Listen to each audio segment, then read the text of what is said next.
Hello everyone, welcome to UPSC पे चर्चा with विशाल। तो जैसे कि Yeah, आपको yeah, पता, yeah, yeah. Economy and CSAT free batch चल रहा है और उसी में आज हमारा लेक्चर नंबर 32 है इकोनॉमिक्स में। तो आज हम लेक्चर नंबर 32 में इकोनॉमिक्स में देखेंगे, जो हम चैप्टर नंबर 15 देख रहे हैं, जो कि रमेश सिंह का है, एक्सटर्नल सेक्टर इन इंडिया, और जो कि हम ऑलरेडी स्टार्ट कर चुके हैं। आज हम जानेंगे इसमें एप्रिसिएशन क्या होता है, कैपिटल अकाउंट, करंट अकाउंट, ये सारी कन्वर्टिबिलिटी बेसिकली। और if अगर किसी को कोई डाउट आता है तो कमेंट सेक्शन में कमेंट कर दीजिएगा, नेक्स्ट वीडियो में डाउट सॉल्व कर देंगे। और राइटिंग पे जैसे कि मैं पहले से ही बोलता हूँ इसमें फोकस नहीं देना है, क्योंकि बिकॉज मैं मोबाइल पे टाइप करता हूँ तो कई बार इशू हो जाता है। तो चलिए स्टार्ट करते हैं आज का लेक्चर। बेसिकली जो लास्ट टॉपिक हमने जो लास्ट वीडियो में जो देखा था आप लोगों ने, वो था डेप्रिशिएशन, कि किस तरीके से जो करेंसी की जो वैल्यू है उसको डेप्रिशिएट करा जाता है और उससे एट लास्ट एक्सपोर्ट पे क्या इम्पैक्ट पड़ता है, ये मैं बता चुका था आपको। ठीक, एक्सपोर्ट पे क्या इम्पैक्ट पड़ता है, क्या नहीं पड़ता है। सेम जस्ट उसका उल्टा होता है, यानी कि जस्ट रिवर्स अगर देखा जाए तो वो होता है एप्रिशिएशन, यानी कि जिस टाइम पे करेंसी की वैल्यू को बढ़ाया जाता है। ये भी छोटी सी टर्म है, पुरानी वैल्यू से रिलेटेड ही है। Appreciation basically is just like कि किसी जिस टाइम पे जो कोई भी एक करेंसी है, मान लीजिए किसी कोई भी कंट्री एज सच क्या करती है, अपनी करेंसी की, यानी कि जो डोमेस्टिक करेंसी है, डोमेस्टिक करेंसी की वैल्यू को इंक्रीज करती है, वैल्यू को इंक्रीज करती है।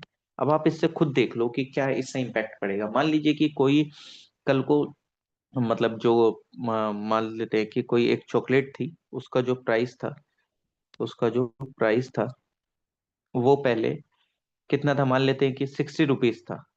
ठीक, 60 रुपीज था। अब क्या होता है कि $1, यहीं पे हम मान लेते हैं कि $1 का जो प्राइस था पहले, वो कितना था, 60 रुपीज के बराबर था, फॉर एग्जाम्पल के लिए मान लेते हैं।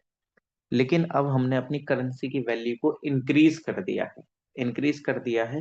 तो अब जो है वो $1 में, मान लेते हैं कि अब जो $1 है वो हमारा कितने के बराबर हो जाता है, 30 रुपीज के बराबर हो जाता है। $1 इज इक्वल टू 30 रुपीज।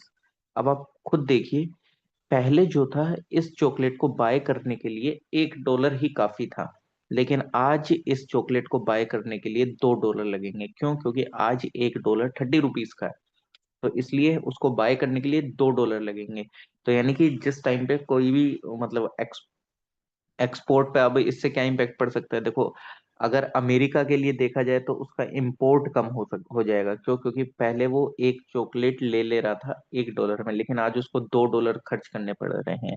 तो उसके लिए क्या होगा, वो अपना इंपोर्ट कम करने की कोशिश करेगा, यानी कि रिलायंस जो है सामने वाली कंट्री पे, वो डिपेंडेंसी जो है उसको कम करने की कोशिश करता है कि नहीं। जैसे हमने डिवेल्यूशन में देखा था कि उस टाइम पे वो क्या था, एक्सपोर्ट बढ़ता है। ठीक, क्योंकि वो वैल्यू ही चेंज हो जाती है। तो I hope you are understanding कि इससे क्या इम्पैक्ट पड़ता है, क्या नहीं पड़ता है। चलिए, और बाकी आगे अभी हम और भी इसके बारे में जान लेंगे, क्योंकि जैसे जैसे और डिटेल में हम टॉपिक पे जाते रहेंगे। जो मेन इंपॉर्टेंट पार्ट है आज का, वो है आज हम देखेंगे current account and capital account के बारे में। What is current account and what is capital account. अगर आप देखें तो जिस टाइम पे आप बैंक में जाते हैं तो आप अकाउंट खुलवाते हैं ना, तो वो बोलते हैं बैंक वाले, तो ये बैंक वाला अकाउंट नहीं है, बट हाँ सिमिलर समझ सकते हैं। जस्ट लाइक जैसे आपने सुना होगा कि एक सेविंग अकाउंट होता है आपका, सेविंग अकाउंट खोला जाता है। सेविंग अकाउंट जो भी कोई एक जर्नल पीपल होता है उसका खोल देते हैं। एक करंट अकाउंट होता है जो बिजनेसमैन होता है। तो क्या सर ये वही अकाउंट है जो हम बैंक में पढ़ते हैं, या उससे ये अलग है? देखो थोड़ा बहुत ही डिफरेंस है, बट हाँ, अगर देखा जाए तो बैंकिंग में भी एक करंट अकाउंट होता है। उस बैंकिंग वाले करंट अकाउंट में क्या होता है, बिजनेस पर्सन। अब आप यहाँ से उसको रिलेट कर सकते हो। मैं ये नहीं कह रहा कि हम वो वाला करंट अकाउंट पढ़ रहे हैं, बट याद करने के पर्सपेक्टिव से रिलेट तो कर सकते हो ना। देखो, जो बिजनेस पर्सन है वो क्या करता है, अपना करंट अकाउंट खोलता है बैंक में। अब वो जो बिजनेसमैन है, बिजनेसमैन क्या कर रखा, मतलब क्या करता है, वो अपनी गुड्स एंड सर्विसेज को सेल करता है ना, गुड्स एंड सर्विसेज। ये याद करने के पर्सपेक्टिव से आपको बता रहा हूँ मैं। गुड्स एंड सर्विसेज ही चीजों में वो क्या कर रहा है, बिजनेस कर रहा है, और जिसकी वजह से उसको करंट अकाउंट खुलाना पड़ता है। वो करंट अकाउंट खोलता है ना बैंक में जाके, क्यों करंट अकाउंट इसलिए खोला जाता है, क्योंकि उसका ट्रांजैक्शन काफी ज्यादा होता है। ठीक, ट्रांजैक्शन काफी ज्यादा होता है। मान लीजिए सामने वाली पार्टी से पेमेंट आना है या कुछ भी होना है, या उसको अपने एम्प्लॉयज को पैसा देना है, तो करंट अकाउंट वो सारी फैसिलिटी इजिली प्रोवाइड कराता है। तो सेम अगर बैंक के लेवल पे ना देखे, वैसे देखा जाए एक इकोनॉमी के लेवल पे, ये भी one of the same he thing है। क्या कि जो एक करंट अकाउंट है, इसके अंदर सारा लेखा जोखा होता है किस चीज का, जो भी एक इकोनॉमी के अंदर गुड्स एंड सर्विसेज का ट्रांजैक्शन एक तरीके से हुआ है। ठीक, इसको रिलेट करके याद करना चाहो तो आप इसको वैसे कर सकते हो, यानी कि बेसिकली ये क्या करता है, इट इज मतलब जस्ट लाइक रिकॉर्डिंग किस चीज का, एक्सपोर्ट एंड इंपोर्ट जो हो रहा है हमारे इंडिया के लेवल पे, या कोई भी एज सच कोई भी एक ट्रेडिंग एक्टिविटीज हो रही है, ट्रेडिंग एक्टिविटीज हो रही है, ट्रेडिंग एक्टिविटीज। ठीक, एसीटी लिख देता हूँ। या E&I, एक्सपोर्ट या इंपोर्ट रिलेटेड कोई भी एक्टिविटी हो रही है, वो सारी चीजें किसके अंदर आपको देखने को मिलेंगी, इस करंट अकाउंट के अंदर। यानी कि जो मनी का इनफ्लो एंड आउटफ्लो हो रहा है एक पर्टिकुलर ईयर में, due to because of trading activities just like import and export of any goods and services, is known as, या it comes under current account. ठीक, तो इस चीज को ध्यान रख लेना। अब सेम इसी की तरह से कैपिटल अकाउंट होता है, अभी डिटेल में और चलेंगे, लेकिन पहले समझो कि क्या चीज क्या होती है क्या नहीं। अब एक ही दम से एकदम से ही सारी चीजें समझने लगोगे तो फिर होश पोश हो जाएगा दिमाग में। पहले बेसिक बेसिक चीजें तो जानो कि ये क्या है क्या नहीं है। अब कैपिटल अकाउंट में देखा जाए तो कैपिटल, कैपिटल में हम दो चीज देखते हैं ना। कैपिटल में आपको बताया क्या मतलब, जस्ट लाइक जैसे, यानी कि जो भी आपके पास एक एसेट पड़ा है, एसेट और लाइबिलिटी भी मैं बता चुका हूँ। एसेट और लाइबिलिटी क्या होता है, एसेट इज यानी कि जस्ट लाइक जैसे आपने कोई एक घर बनाया, घर बनाने के बाद उसको आपने रेंट आउट कर दिया, अब वहां से वो आपके पास रेंट आ रहा है, तो यानी कि ये जो घर है ये आपके लिए एज एन एसेट काम कर रहा है। क्यों, क्योंकि आपने मान लीजिए इसमें पीजी वगैरह चला दिया ये सब करके।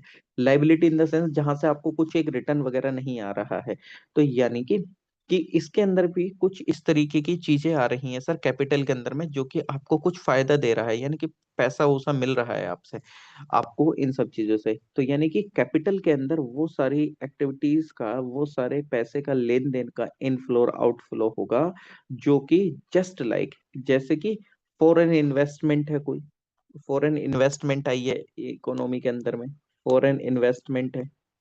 ठीक है, लोन है कोई भी एज सच, ठीक है, लोन ले रहे हैं, या कोई भी मतलब एक तरीके से आप किसी में एक ट्रेडिंग वगैरह कर रहे हैं, या मतलब कहीं से एक तरीके से पैसा ले रहे हैं, मतलब कुल मिला के ये एक इंडिकेट करता है इनफ्लो एंड आउटफ्लो पैसे का एक नेशन के अंदर में, एसेट और लाइबिलिटीज की फॉर्म में जो होता है। मतलब यहाँ पे आप सीधा गुड्स एंड सर्विसेज में ट्रेड करके पैसा नहीं कमा रहे हैं, आप सीधा यहाँ पे जस्ट लाइक जैसे इन्वेस्टमेंट आ गई, या आपने कॉमर्शियल बोरोइंग कर ली कहीं से, या आपने कॉमर्शियल बोरोइंग हो गया आपका, तो वो जो पैसा आया है, ठीक, मतलब जस्ट लाइक कल को इंडिया बाहर से कुछ पैसा वूसा लेता है किसी अदर कंट्री से, तो वो करंट अकाउंट में आएगा, कैपिटल अकाउंट में, सर वो कैपिटल अकाउंट में गिना जाएगा। इफ अगर इंडिया कहीं से लोन वगैरह ले रहा है, तो वो करंट अकाउंट में गिना जाएगा, कैपिटल में, सर वो कैपिटल अकाउंट में गिना जाएगा। ठीक, तो इस तरीके का जो ये इन्वेस्टमेंट वगैरह सारी चीजें हैं, वो आपका कैपिटल अकाउंट में आता है।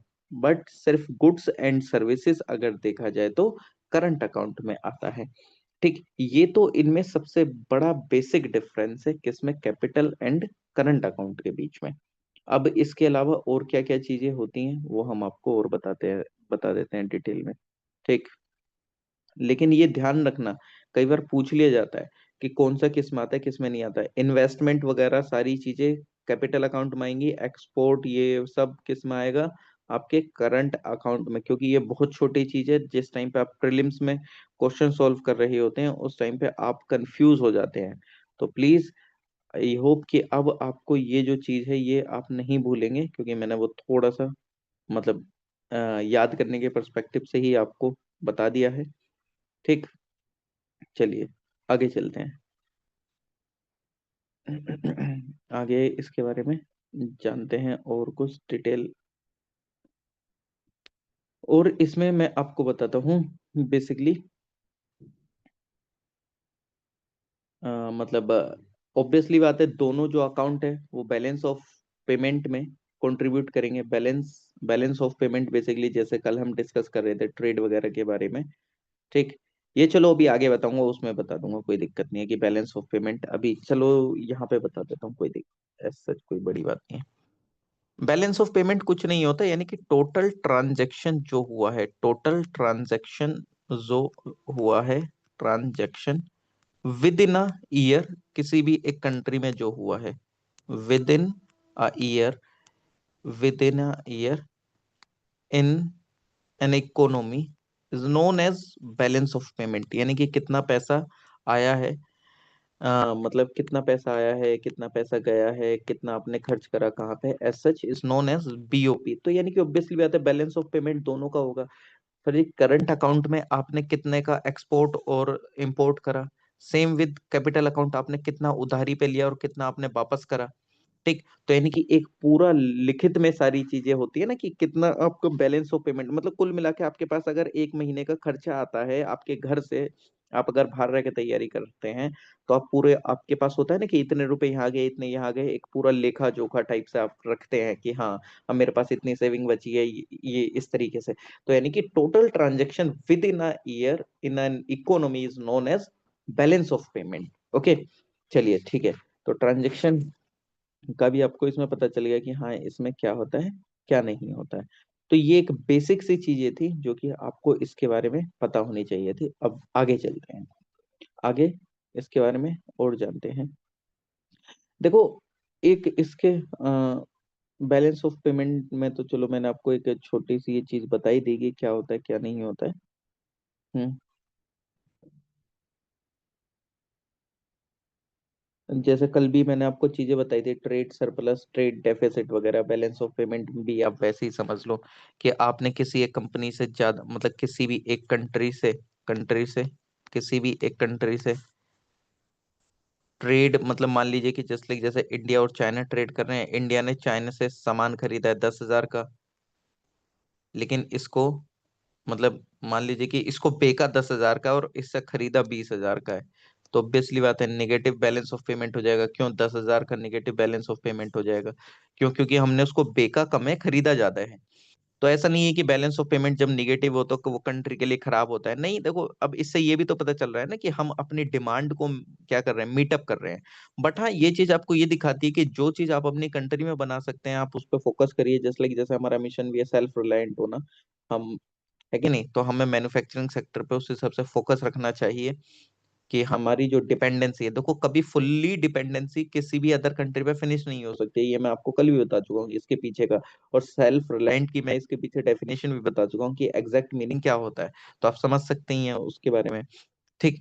तो सेम यहीं पे कि ऐसा, ये जरूरी नहीं है कि अगर नेगेटिव बैलेंस ऑफ पेमेंट जा रहा है तो वो कंट्री के लिए हमेशा ही खराब होगा, नहीं यार। उससे ये तो पता चल रहा है ना, जो कंट्री है वो अपने लोगों की डिमांड को मीटअप कर रही है, भले से उसको बेच कम रही है, खरीद ज्यादा रही है। बट अगर यही चीज अगर लंबे समय तक चलती रहे तो वो दिक्कत का बात हो जाती है कि आप अपने मैन्युफैक्चरिंग सेक्टर पे अगर फोकस करते तो आप अपने घर में ही ये चीज बना लिया करते, इस तरीके से करके। Okay, now we are moving to the another term, that is convertibility, convertibility convertibility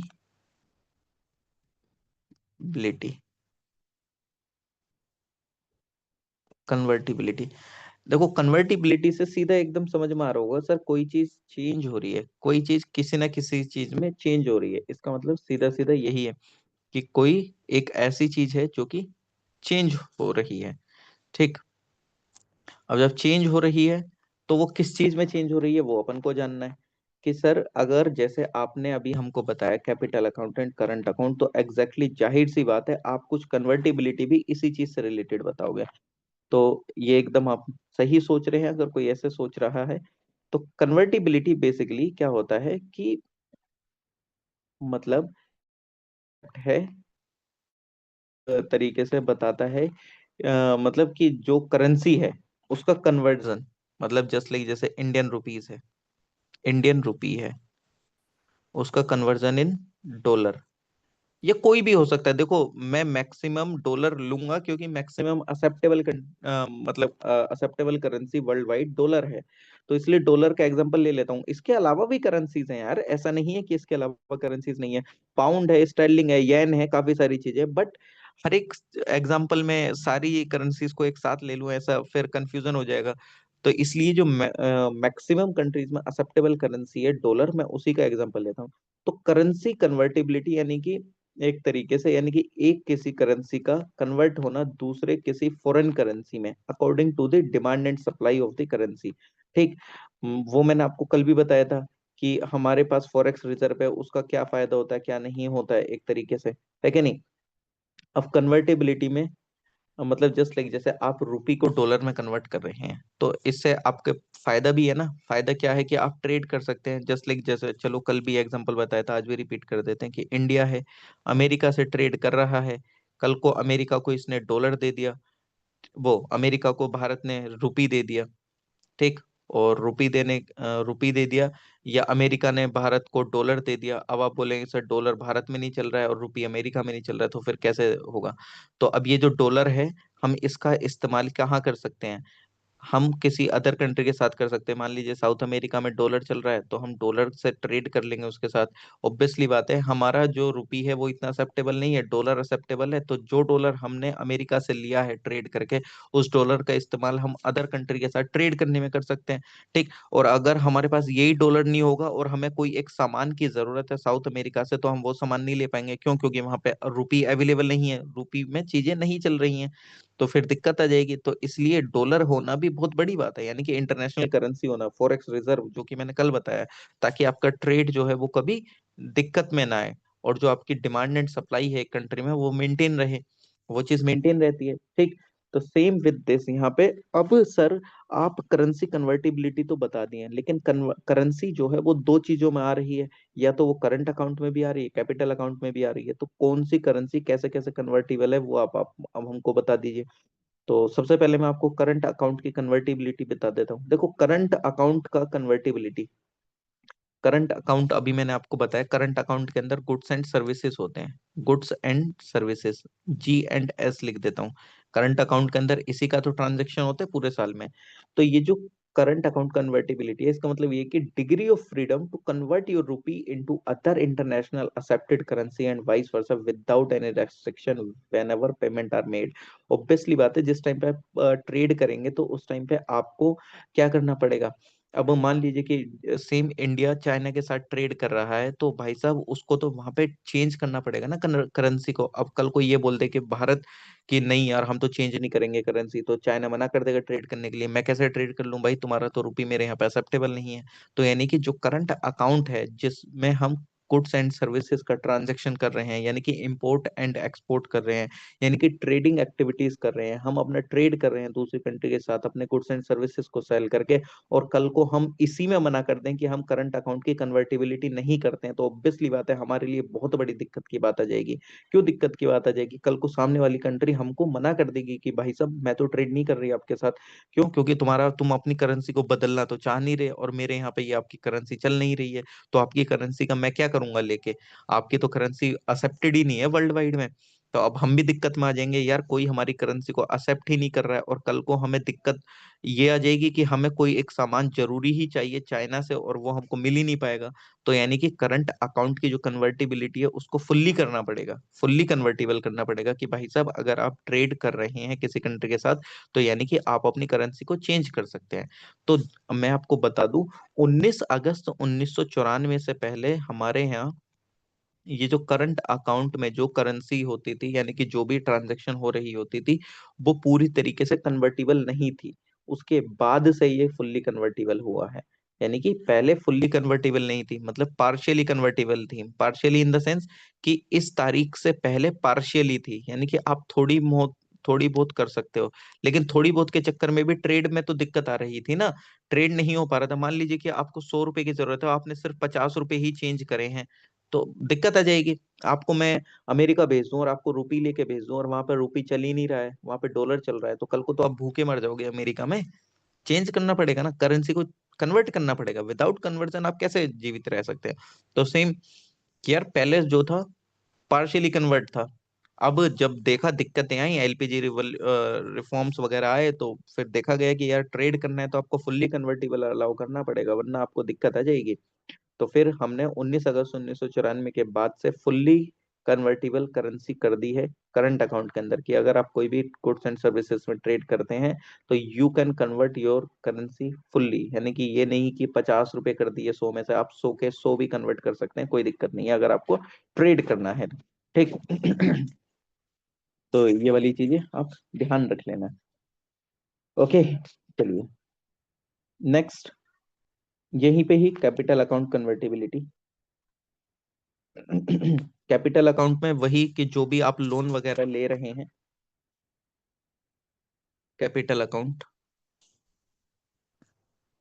capital account में क्या आ रहा था, जो भी आपका लोन वगैरह है, इन्वेस्टमेंट आ रही है, कोई भी आपको इन्वेस्टमेंट है, बोरोइंग करी गई है इन्वेस्टमेंट के अलावा, ठीक है, बोरोइंग करी गई है एज सच कुछ भी आपके द्वारा, ऑब्वियसली बात है अगर आप कहीं से लोन ले रहे हैं, इन्वेस्टमेंट आ रही है कुछ भी, या बोरो कर रहे हैं आप पैसे को, तो बाहर से कर रहे हैं तो आपको फिर वही इशू आएगा किस चीज में, कि यार करेंसी का इशू, कल को आपने डॉलर में, येन में या पाउंड में बोरो कर लिया, इन्वेस्टमेंट बोरो वो पाउंड वगैरह इन सब में आ गई, भारत में चल ही नहीं रही है वो पाउंड वगैरह, तो कैसे होगा। तो अब इसके अंदर भी काफी सारी दिक्कतें आ रही थी। अब फिर इसके अंदर दिक्कतें आई तो इसमें भी बोला गया भाई साहब आपको इसका भी कुछ एक सॉल्यूशन देखना पड़ेगा, वरना कल को आपके यहाँ दिक्कत आ जाएगी।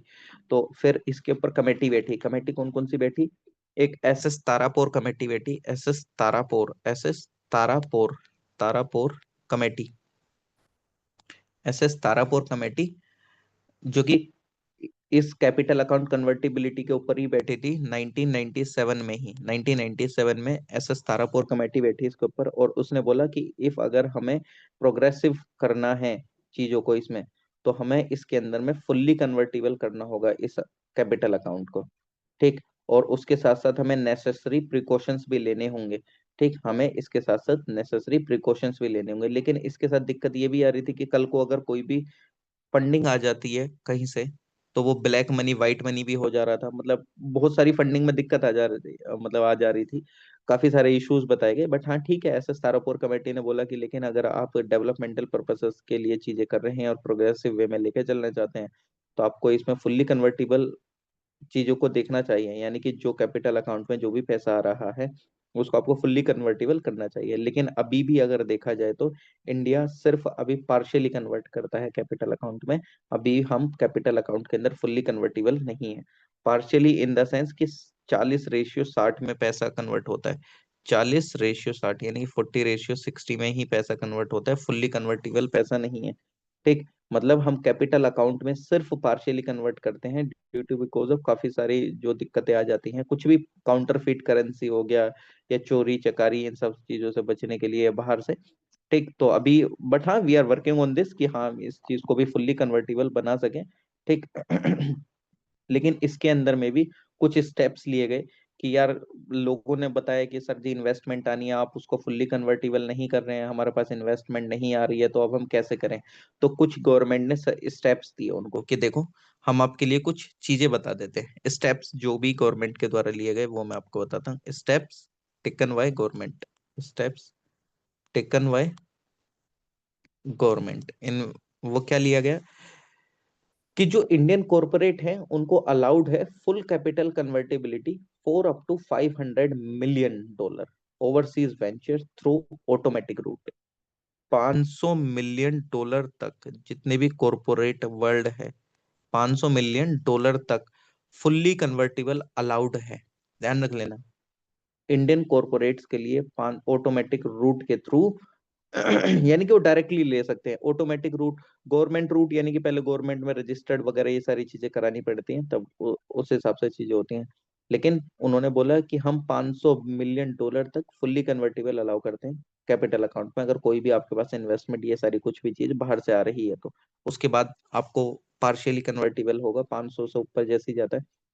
इंडियन कॉर्पोरेट्स जो है उनको अलाउ करा गया कि prepay their external commercial borrowing of amount अब 500 बिलियन बाय ऑटोमेटिक रूट, कि अगर कोई भी कॉर्पोरेट ने बाहर से कुछ लोन ले रखा है और वो उसको चुकाना चाह रहा है, तो $500 million तक वो फुल्ली कन्वर्टिबल लोन यानी कि चुका सकता है, यानी कि $500 million तक फुल्ली कन्वर्टिबल की लिमिट है। ठीक, वो चुकाना चाहे फुल्ली कन्वर्टिबल है वो चुका सकता है। ठीक। इंडिविजुअल्स यानी कि अगर कल को आप या मैं अगर इन्वेस्ट करना चाहें किसी फॉरेन शेयर में, फॉरेन शेयर के अंदर में, फॉरेन शेयर के अंदर में, फॉरेन शेयर के अंदर में, तो उस टाइम पे अलाउड क्या है कि 2.5 लाख रुपए, 2.5 लाख डॉलर यानी कि 2.5 लाख डॉलर पर एनम तक का आप इन्वेस्ट कर सकते हैं, जो कि फुल्ली कन्वर्टेबल है। इसके अंदर में 2.5 लाख डॉलर तक आप इन्वेस्ट कर सकते हैं। ठीक, इसको आप ध्यान रख लेना। Unlimited amount of gold allowed है इंपोर्ट करने के लिए, और वो भी फुल्ली कन्वर्टेबल है। ठीक, वो भी फुल्ली कन्वर्टेबल है। तो ये जो मैंने आपको चीजें बताई हैं इसको ध्यान रख लेना। अब इससे क्या फायदा हो जाता है यार, देखो कैपिटल अकाउंट में कन्वर्टेबिलिटी को अगर हमने बढ़ा दिया, ऑब्वियसली बात है इसका फायदा तो होगा ही ना, इन्वेस्टमेंट काफी अच्छे से होगी। ठीक, जो फाइनेंशियल इंटरनेशनल फाइनेंशियल मार्केट है उसका एक्सेस इजीली मिल जा रहा है, फाइनेंशियल फाइनेंशियल मार्केट को इजीली एक्सेस मिल जा रहा है, जिसकी वजह से हमारे पास लार्ज फंड आ जाएगा, लार्ज फंड कॉरपोरेट के पास आपको देखने को मिल जाएगा, तो वो अपना अच्छी तरीके से बिजनेस को आगे ग्रो करके लेके चल सकते हैं। ठीक, और और भारत वासियों को भी एक मौका मिल जाता है कि वो एक्वायर कर सकते हैं, यानी कि इन्वेस्ट कर सकते हैं फॉरेन बॉन्ड्स और ये सिक्योरिटीज एसेट्स वगैरह इन सब में अगर वो करना चाहें तो। बट हाँ ठीक है, लिमिट लगा रखी है कि 2.5 लाख डॉलर तक आप कर सकते हैं। ठीक, एक ग्रेटर फाइनेंशियल कॉम्पिटिटिवनेस क्रिएट हो जाती है कि हर एक कोई चाहेगा मैं इसमें इन्वेस्ट करूं, अच्छा पैसा कमाऊं, मतलब एक कंपटीशन टाइप से क्रिएट हो जाता है। एक कंपटीशन नहीं हो जाता कि हम और ज्यादा अच्छे से ग्रो करेंगे, इसमें और ज्यादा इन्वेस्टमेंट लेके आते हैं, कॉम्पिटिटिवनेस वाला चीज प्रमोट हो जाती है। ठीक, तो इसको ध्यान रख लेना। और और जो फाइनेंशियल इंस्टीट्यूशन है वो गोल्ड में भी ग्लोबली ट्रेड कर सकते हैं। मैंने तो बताया अभी कि अनलिमिटेड गोल्ड अलाउड है, यानी कि आप unlimited fully convertible gold allowed है। ठीक है, तो इसको आप ध्यान रख सकते हैं। लेकिन इसमें कई बार दिक्कतें क्यों आ जाती है कि इसको फुल्ली कन्वर्टेबल क्यों नहीं कर रखा। देखो, अगर जैसे ही मार्केट में प्राइस ऊपर नीचे हुए तो ये जो करेंसी लोगों के पास थी, अब उसकी वैल्यू भी कल को डिक्रीज हो जाएगी। मान लीजिए कि कल को आज $1 80 का है, लेकिन कल को $1 की वैल्यू एकदम से $10 हो जाती है, तो जो लोगों के पास डॉलर स्टॉक में पड़ा था बेचारों को तो नुकसान हो जाएगा ना। पहले उनके पास मान लीजिए कि $1,000 पड़े थे, 80,000 हो जाएंगे। अब यही 80,000 2 सेकंड के अंदर में कितने हो जाएंगे, मान लीजिए $800 हो गए ये तो। मतलब 10,000 पड़े थे ना, अच्छा ठीक है, $10,000 पड़े थे, मान लेते हैं $10,000 पड़े थे, 80 × 8 लाख पड़े हैं। ठीक, 8 लाख है ये, और 10,000 पड़े हैं तो ये 1 लाख हो जाएंगे। ठीक, 1 लाख हो जाएंगे, 1 लाख। अब यहाँ पे देख लो एक ही झटके में 7 लाख का नुकसान हो गया। तो इसलिए कई बार हम इन सब चीजों से बचते हैं कि कल को अगर कुछ भी मार्केट में फ्लक्चुएशन आ जाता है, जिस तरीके से 2008 में क्राइसिस आए थे, अगर वो क्राइसिस इस तरीके से आ जाए मार्केट में, तो जो लोग हैं और जो हमारी इंडियन इकोनॉमी है वो तो पूरी तरीके से चरमरा जाएगी। ठीक, क्यों? क्योंकि लोगों ने इन्वेस्ट कर दिया बाहर पैसों वगैरह में, मतलब फुल्ली कन्वर्टेबल एक तरीके से दूसरी करेंसी में, उनके पास अब कुछ बचा ही नहीं है। और कल को उस तरीके से मार्केट में सिनेरियो हो जाता है कि मतलब अच्छी तरीके से उसकी वैल्यू चल नहीं रही है और एकदम से एक झटके में ये नुकसान आ जाएगा और फिर इंडियन इकोनॉमी को भी झटका लगेगा। तो डेट्स वाई वो थोड़ा सा कतराती है पूरी तरीके से करने को, मतलब पूरी तरीके से कन्वर्ट करने को। ठीक, अभी आपको पता है एक डी डॉलराइजेशन का कंसेप्ट भी चल रहा है, डी डॉलराइजेशन, डी डॉलराइजेशन। अभी जैसा आपको पता होगा कि ट्रम्प ने एक स्टेटमेंट भी दिया था कि अगर ब्रिक्स डिजिटलाइजेशन का कंसेप्ट सोचती है तो उसके मतलब जो भी एक तरीके से एक्शन होगा उसके लिए तैयार है, कुछ इस तरीके से स्टेटमेंट था। डीडोलराइजेशन वही कि जो सबसे ज्यादा एक्सेप्टेबल है वो डॉलर है ऑल ओवर द वर्ल्ड, और सबसे ज्यादा इसका ही चलता है, मतलब एक तरीके से जो होनी थी कि पावर एक तरीके से इसी की चल रही है। ठीक, अब कल को मतलब डॉलर में कोई फ्लक्चुएशन आ जाती है, काफी सारी दिक्कतें आ जाती हैं, तो एकदम से हर एक के ट्रेड पे इम्पैक्ट पड़ जाएगा। तो सब कह रहे हैं कि हमको डी डॉलराइजेशन करना है, कि यानी कि जो डॉलर पे इतनी ज्यादा डिपेंडेंसी है, जो आपने डिपेंडेंसी क्रिएट कर दी है उसको खत्म करो। ठीक है, कल को मान लीजिए कि आपके इंडिया के, हम इंडिया के अमेरिका के साथ अच्छे रिलेशन है, और जो डॉलर है वो सबसे ज्यादा एक्सेप्टेड है। और हम रशिया के साथ कल को क्या कर रहे हैं, ट्रेड कर रहे हैं। और कल को अमेरिका ही हमको सैंक्शन लगा देता है, वैसे कर देता है, बीच में करा भी है। अमेरिका ने इंडिया को बोल दिया कि तुमको रशिया के साथ डॉलर में ट्रेड नहीं करना है। और हमारे भारतवासियों को क्रूड ऑयल की सख्त ज्यादा जरूरत है मान लेते हैं, और उसको वो रशिया से खरीदना पड़ेगा।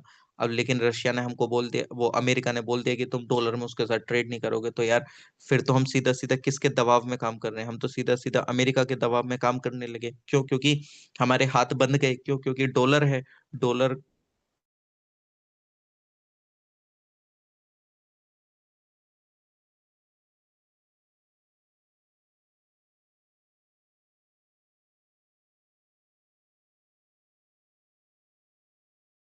जिससे कि कोई दिक्कत आपको देखने को ना मिले।